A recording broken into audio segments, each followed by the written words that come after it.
Hi everybody, and welcome to Meals with Melissa, where I show you easier, healthier versions of things that you love. And I totally just realized I forgot my apron, but that's okay. So today we're gonna make something that, I don't know about you, but peanut butter cups are a longtime favorite. I've always had a sweet tooth. That's been something, and chocolate. You put chocolate and peanut butter together, oh, that's called heaven. So we're gonna make something that's a little healthier version of that today. And honestly, it tastes great. Now, fair warning, if you are somebody who eats a lot of products with regular sugar, it does take some time to get used to eating with sugar substitutes and things that are a little bit better option that don't raise your blood sugar. So keep that in mind whenever you use stevia, which we are using today, that there is a little bit of aftertaste, but honestly, I'm so used to it, it doesn't bother me whatsoever. And honestly, at this point, things that are full of sugar are too sweet to me. So, I don't mind using the sugar substitutes, especially when I use them in moderation. So today we're gonna make them. These are super, super simple, guys. It takes you all of 20 minutes, and honestly, most of that is putting them in the freezer. So we're gonna get started. Now, it worked out great for me because I have this really great little mini muffin tin. And so all I did was have my daughter grab me some mini muffin wrappers, and I just put them in there. That's gonna be the size of my peanut butter cups. You could make them smaller. Honestly, these to me work out perfect because they're great size and I can throw them in the freezer. So really quickly, here we go. So I've already got my coconut oil melted. I use 2 tablespoons of coconut oil. I honestly just get ours from Costco because we use plenty of it. It's just a healthier option for fats. And I tend to cook with it quite a bit. So I use 2 tablespoons, melted that in the microwave really quickly. To that, I'm going to add 4 tablespoons of peanut butter or almond butter. Now, if you want them to be almost sugar-free, and honestly, I can't call these sugar-free because there is a little bit of sugar in the vanilla, and also, of course, natural sugars in peanut butter and almond butter. But you can use what you choose to. I just choose to get mine as sugar-free as possible. So if I use peanut butter, I use Adam's all-natural peanut butter with the salt because it tastes better. And then for almond butter, which we're going to use today, I actually grind mine at a local store called Winco. You may not have that option. Just learn to read labels. That is a super important part of trying to eat a healthier version of the things you love. So I'm going to put 4 tablespoons, and this, because I grind my own, it's going to be a little chunkier than my first batch, which I did make with Adam's peanut butter. It's totally up to you. If you like a little more texture, there's nothing wrong going either way. So 4 tablespoons of that.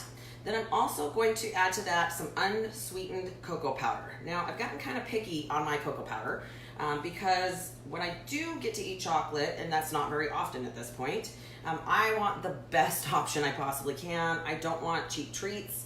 I want it to taste amazing. So I actually get the Ghirardelli's Dutch processed cocoa, just again from my local grocery store. It works great. So to this little mixture, now the almond butter is gonna be a little tougher to mix than the peanut butter was, but honestly, not a big deal. Just mix that up. So to that, I'm going to add 2 tablespoons of unsweetened cocoa powder. Okay. Notice I'm using different measuring spoons for these because some of them are wet, some of them are dry ingredients, and I don't really want to get things mixed up there. Okay, so to that I'm going to add 2 tablespoons of cocoa powder. I believe that the original recipe called for 4 tablespoons, but honestly they were having issues with it being a little too bitter because this is 100% cocoa, right? Not like when you're eating a Lindt bar and it's maybe 55% and you think that's dark. This really is unsweetened, okay? So don't try eating this just by itself. It's a little gross. All right, I'm almost down to the end of this bag. That's why I'm having a hard time getting it out there. Okay, so I'm gonna mix that up. And to that, I'm going to add 1/4 teaspoon of vanilla. I wanna do a really good job mixing this up because I don't want, not that clumps are bad on this one, but I want it to mix up well and taste good. So we're doing this in 2 steps. The first step is the chocolate layer, which is what we're working on right now. And then we're gonna throw that in the freezer for about 10 minutes. And then we're gonna add the peanut butter layer. Both sets you're gonna use coconut oil, so just be ready for that. All right, that's good to go. Getting this all mixed up. I'm gonna add my vanilla. All right. grab me a paper towel real quick here. Of course, with almond butter, I just lick my finger. Good stuff. All right, to that I'm gonna add the quarter teaspoon of the vanilla. Now, I guess you don't have to add it, but you know, I just like the essence that vanilla gives it. Okay, I'm also going to add today 1/4 teaspoon of stevia glyceride. Now, you could use multiple options. You could use the granulated option, which we tend to use pure at my house, but you can also use Swerve. You may have to calculate a little bit differently for the amount of sweet that you need for this this recipe, but this tends to work out great. We also use quite a bit of liquid stevia, which is a little less thick than the glyceride. Either way, something will work. You just might have to adjust what you're using for that. Okay. So, make sure I get all of that. Do not lick that spoon. It will taste a little grody because it's very, very, very sweet. Okay, so I'm gonna mix those all together. Just gonna get kind of a quick version done here, and then I'll make the rest of this batch for the family. I've already had them test it.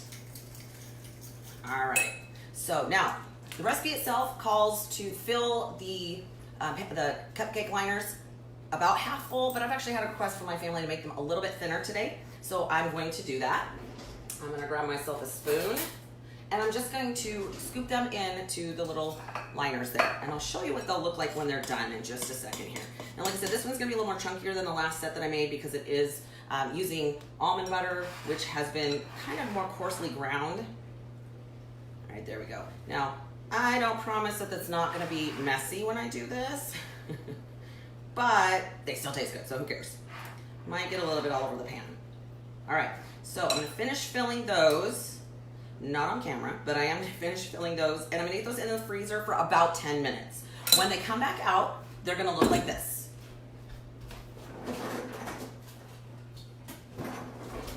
Okay, so these have already been frozen, and you want them to freeze. Now, you're gonna have to freeze them to store them as well, because honestly, with the coconut oil, as soon as it hits room temperature, they're gonna start to melt a little bit. I also like the fact that if they're frozen, you can't eat them as fast. So that's also a great option, a great reason why you're gonna do that. Now, I have some left over from what I made last night, but let me tell you what you're gonna do for this. Same as I just did for the chocolate layer, you're going to melt 2 tablespoons of coconut oil, and then you're gonna add to that again 4 tablespoons of either peanut butter or almond butter, a quarter teaspoon, of the vanilla, and a 1/4 teaspoon of the stevia glyceride. Mix that up so it's really, really similar. You're just not adding the chocolate to it. So I'm going to do the same thing. I'm going to the ones that I already have here, I'm going to fill it to almost the rest of the way. So for at least the ones that I have. So I already have that mixed up together. And you guys, I've already tasted it. It's amazing. Okay, fill those up to the thickness that you really, really want. Oh, and be careful not to lick the spoon in between. Yeah, don't want to give germs to your friends and family, right? So what they're gonna turn out like when they're done is something like this. And they do. Now, they're not gonna be just like the Reese's brand, because of course we can't copy them, but they're perfect. They're half peanut butter, half chocolate, and when you tear off the paper, it looks just like that. Don't you just want to taste it right now? I do. I just smell it for the moment. These are super easy, super simple. They don't take very long. It just gives you, when you're having that sweet tooth, when you really feel like you can't stand it any longer, instead of eating something that you know is gonna take you off your plan, have something on hand that's gonna work to kind of take the edge off, give you that little sweet taste that you like, and isn't gonna jack up your blood sugar. So try it, let me know what you think. I get my best ideas from you guys, so I wanna know how it worked for you. Have you tried it? Do you like it? Also, if you have a great recipe that you think we need to try, can't be too complicated. I don't do complicated. I like to bake. I'm just not the best cook in the world. So for me, it's gotta be pretty simple to make it work. And I know most of you don't have the kind of time to make really complicated recipes. So have an incredible weekend, you guys. And until next time, that is Meals with Melissa. I think I need a nap. Have a great day, you guys. Bye now.